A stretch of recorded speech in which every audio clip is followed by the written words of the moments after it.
This scripture of the wedding at Cana in Galilee is a very interesting one. But I heard this story, and I have to tell it to you first. There's a one where a woman is coming to church, and she's by herself, and there comes time for the offertory, and the usher comes by with a basket. She opens up her pocketbook, and she's getting ready to take out her checkbook, and a TV remote control falls out. And the usher looks at her and says, "Do you always," he said, "I'm sorry, I can't help it. Do you always bring that to church?" And she says, "Well, no, but there's a reason. My husband refused to come to church with me today, and I figured this was the most evil thing I could do to him legally."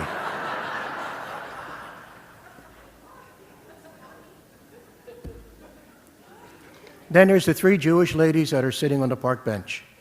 And the first one says, "Oi." And the second one goes, "Oi." And the third one says, "Without enough about the children."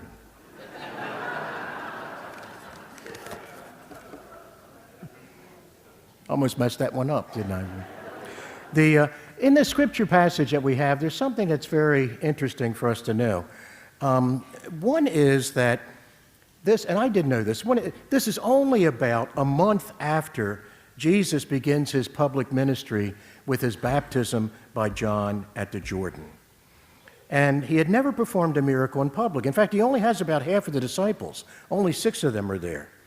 And the fact that it is at Cana in Capernaum, and then you've got Jesus' mother there, and she comes to Jesus with a dire message. They've run out of wine.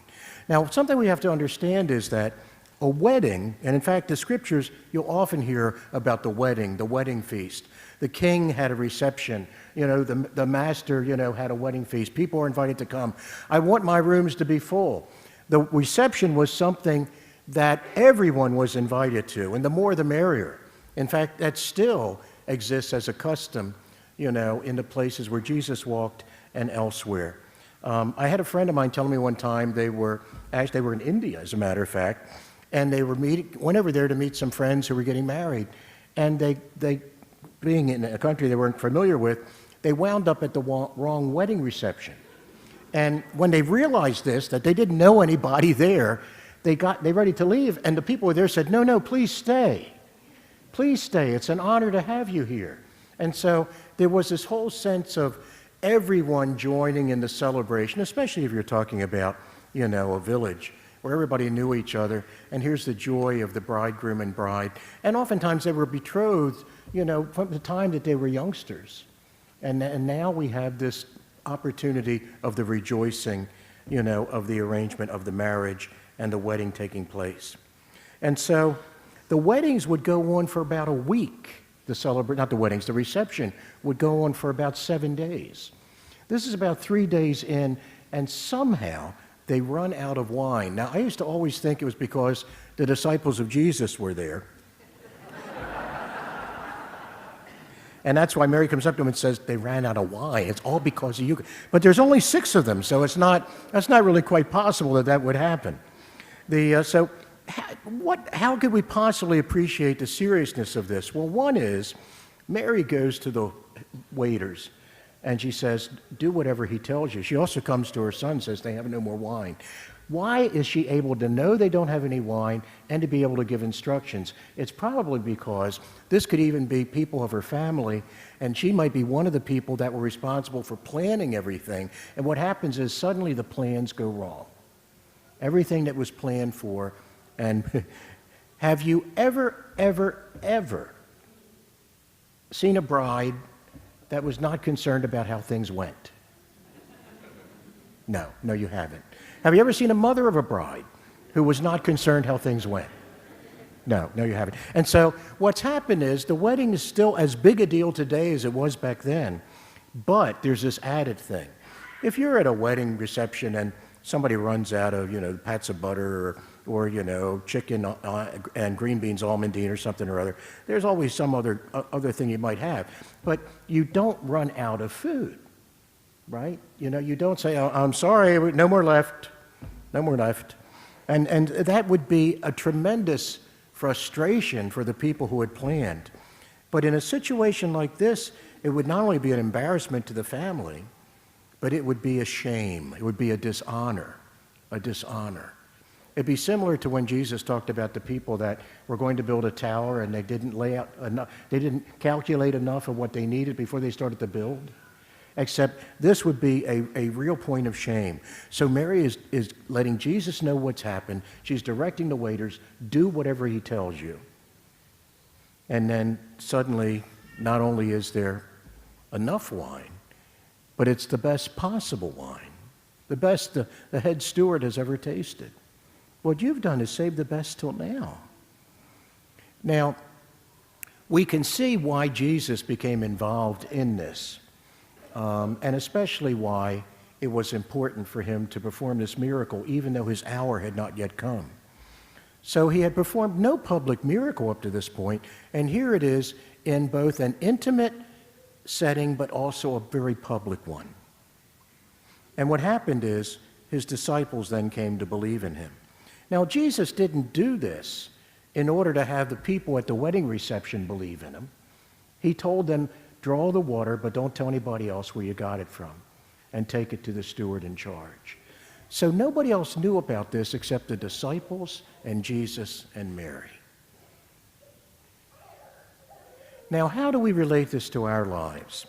Well, as I was looking this up in a way of preparing, there was Tom McGregor, who was a Army chaplain and a pastor at Grace Covenant Church. And he says this. He says, at first reading, we do not appreciate the seriousness of the crisis that we have recorded. One consideration is that of honor. In those days, family honor was of vital importance. To run out of either food or wine implied a thoughtless or impoverished host. Running out of wine would bring dishonor upon the family name. And then he goes on to say this. So, although hospitality was very, very important here in the middle of this joyous occasion, the wine runs out. And here's how he makes this connection for our lives today. He jumps completely out of the whole thing of a wedding reception and talks about plans that have gone awry. He says, so true it is in our lives. The wine runs out of our lives time and time again. Everything that we had planned for, everything we thought was taken care of, can suddenly change in a moment. And as an Army chaplain, he recounts that he dealt with many soldiers and family members for whom things that they were expecting to be such and such a way suddenly went in a terrible different direction.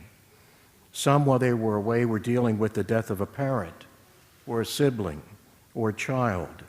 Some were grieving the death of a fellow soldier. Some experienced the shattering of dreams due to divorce or the sorrow of rejection by their parents or their children. While they were away, there were troubles in the home, troubles at the workplace, trouble among friends. And he goes on to say this, we all have experienced the pain of disappointment over something at one time or another falling apart in our lives. The question is, what are we to do when the wine runs out? What are we to do when the wine runs out? Now he says this, and it was so good, I just had to include this. It says, from the account of Jesus' first miracle, I believe we must make three observations that will lead us to the correct actions when life's joy has vanished and we are suddenly left to our own devices. It says, first, we must do what Mary, Jesus' mother, did, immediately tell Jesus about it. He says something wonderful. He says, often we spend our time complaining and becoming depressed, okay, instead of simply going to Jesus first and praying about things to try to find a source of strength for us in the midst of our calamity. Oftentimes, people have a hard time dealing with their faith when something falls apart. But it's only when things are tested that our faith really becomes crucial. We don't even think about God when things are going pretty well half the time. It's only when things fall apart that we then say, oh my God. People are fond of saying, well, it's in God's hands now, when it's completely hopeless. My father is fond of saying, when people say it, he goes, I don't understand. Whose hands was it in before? We're just suddenly giving it to God? Isn't it always in God's hands? So that's why the first thing to do is to pray. There's a second, we should do what the servants did. They did what Jesus told them to do. And we are told in the gospel that there are certain things that we are meant to do if we're to be disciples. It's to be compassionate. It's to take care for those who are in need. It's to cling to our faith no matter what. At different times when Jesus' disciples said, Lord, increase our faith, he says, if you have faith the size of a mustard seed, it's enough. You don't need more of it. You just need to use what you have. Trust me. When the synagogue official says, my child is sick, and as he's on the way to the house, the people come out and say, your daughter has died. The man is crestfallen because he had come to Christ for help, and now what they say is, why bother the master any longer? And Jesus says to him, fear is useless. Fear is useless. What is needed is trust. And that is one of the things that Jesus tells us to do. Persevere. Have courage. Hold on. And then the third thing is to do what the disciples did. They realized that the great thing was not the extra wine, but it was the presence of the Lord. The presence of the Lord in Jesus, who they then came to believe in as the Christ. And in so doing, they then believed in him all the more. In essence, then, this miracle proved more about the someone that Jesus was than the something that he did. This miracle proved more about the someone that Jesus was than the something that he did. And although we may or may not recognize exactly what the family calamity was, we do recognize calamities in our own lives. And so this is why this little miracle, and actually it wasn't a little miracle, they had 180 gallons of wine. 6 stone water jars, each holding 20 to 30 gallons. They probably was sitting aside for a bigger reception perhaps. And Jesus says, fill those up. And so part of it also is meant to let us know that God is an abundant God. God is an abundant God. Sometimes we don't know what the blessings are that we should be counting. We're distracted by worldly goods or other things. Jesus one time said, look, don't worry about what you're going to eat or what you're going to drink or what you're going to wear. The pagans are always running after those things. Seek first the kingdom of heaven and God's kingship over you, and everything else that's important will be given.